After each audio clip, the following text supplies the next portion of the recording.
Vamos a profundizar, analizar lo que es este tema a esta hora junto al diputado del Partido Socialista, Manuel Monsalve. Diputado, gracias por acompañarnos. Buenos días.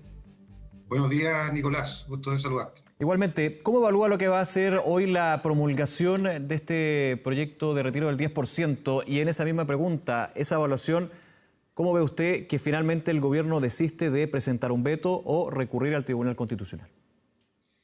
Sí, bueno, la esencia de la democracia es la expresión de la voluntad popular, y aquí había una voluntad popular claramente mayoritaria, no solo ciudadana, ratificada en todas las encuestas, sino que el respaldo al proyecto de reforma constitucional que permite el retiro del 10% de los ahorros previsionales tuvo una amplísima mayoría, pocas veces vista, tanto en el Senado como en la Cámara. No es fácil que un proyecto de ley logre la aprobación con 2/3 de los votos en el Senado y con bastante más que 2/3 de votos en la Cámara de Diputados.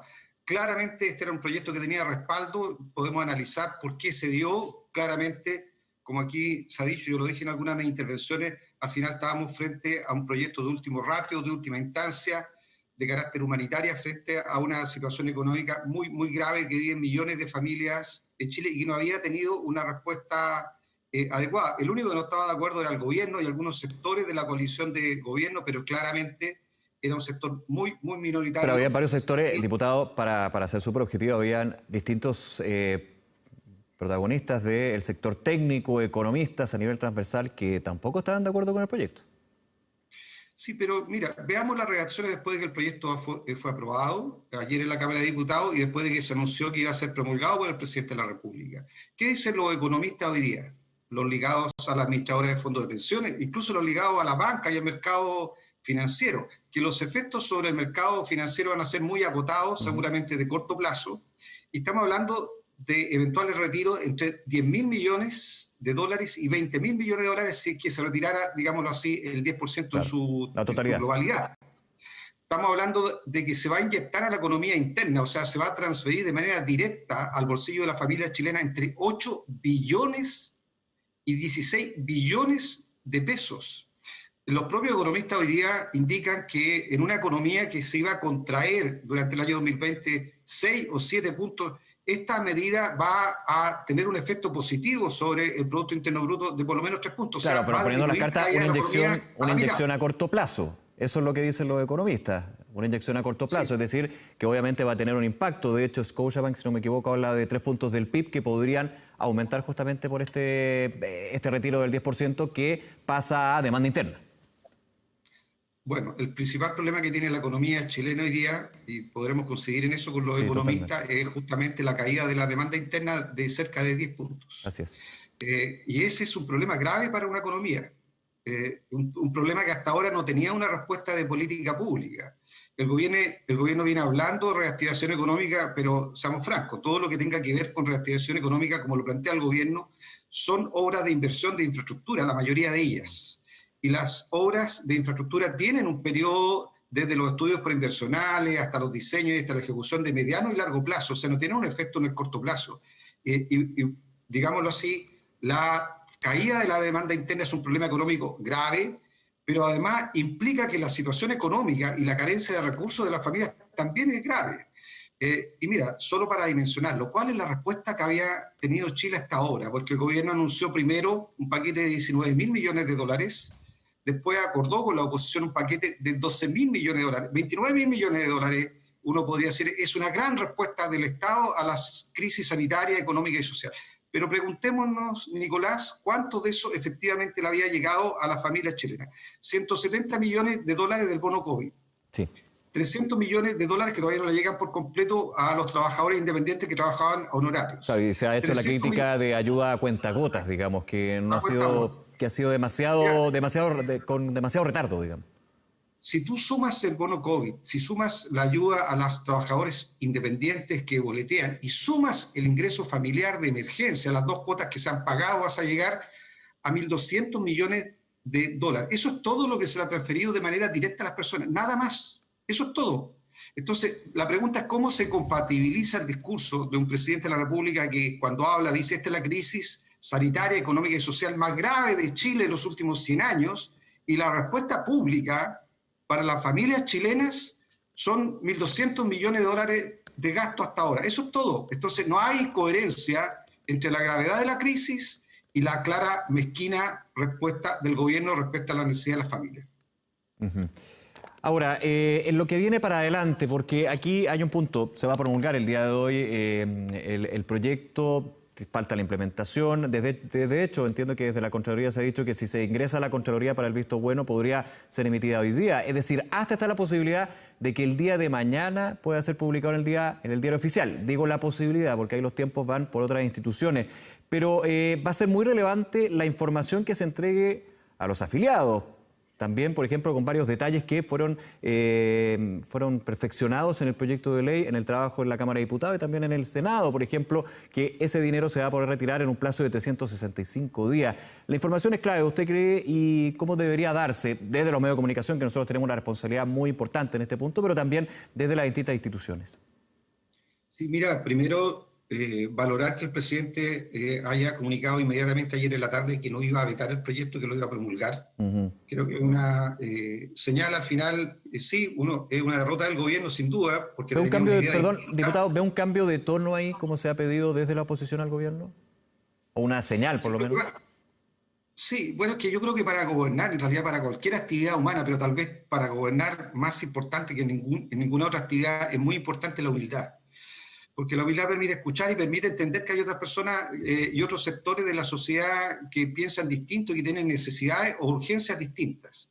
Y el presidente, claro, ganó con una mayoría, pero hoy día una mayoría muy abrumadora del país le decía que el camino que estaba siguiendo era equivocado. Yo creo que uno tiene que tener la humildad para reconocerlo. Yo valoro que el presidente ayer, con rapidez, haya despejado esta duda de qué iba a ocurrir con el proyecto de ley y la haya despejado indicando lo que lo iba a firmar. Ahora creo que el gobierno evidentemente queda debilitado y yo creo que el gobierno tiene que ampliar las herramientas con las que gobierna, porque si uno mira lo que ocurrió en el estallido social y lo que ha ocurrido en la pandemia, parece que el gobierno solo tiene 3 herramientas para gobernar. Pues dice, se preocupa del crecimiento económico, de la seguridad, que la hace sinónimo de represión, y a los que piensan distinto o les dice que son exclusionistas o les dice que están a favor de la violencia. Son las únicas 3 herramientas con las cuales este gobierno responde a las crisis sociales y claramente no son suficientes, eso lo hace un mal gobierno.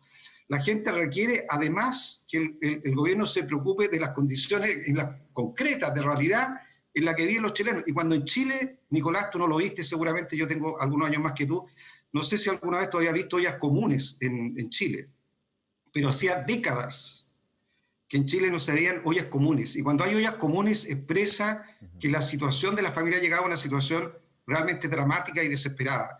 Y por lo tanto, no puede uno solo hablar de economía y de crecimiento económico, no puede hablar solo de seguridad, o no solo puede acusar a los que piensan distinto de los exclusionistas. Tiene que darse cuenta que la principal tarea de un gobierno es garantizar la dignidad y el bienestar de su pueblo. Yo creo que ese componente claramente el gobierno ha fallado.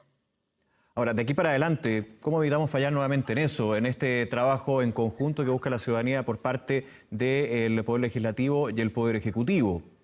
Se habla de este rol de colegisladores, digamos. Y aquí con epítetos y conceptos que fueron parte de esta discusión, diputados, voy a tomar los del gobierno, por ejemplo, se hablaba de un parlamentarismo de facto. Y eso evidentemente va ampliando aún más las murallas para llegar a acuerdos que finalmente lleguen a ayudas efectivas, rápidas y que solucionen el problema de tantos chilenos que, por ejemplo, se reflejan en estas ollas comunes, como usted dice. Sí, mira, nosotros tenemos un régimen extraordinariamente presidencialista. La mayoría de las facultades para gobernar en Chile están radicadas en la institución de la presidencia de la República.